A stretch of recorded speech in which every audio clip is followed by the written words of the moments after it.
Spring break is fast approaching for college students, and high schools will follow in a little over a month. So that has a lot of people wondering about how coronavirus may impact our flights. Here's a question we got from Linda in Temple Hills.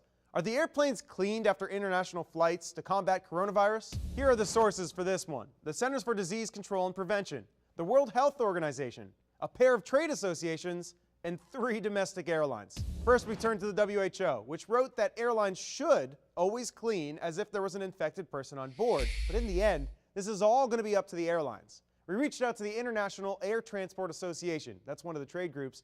They told us that they're not aware of any uniform policy or federal requirement that airlines must follow. So let's dive into the specific policies for a few domestic airlines.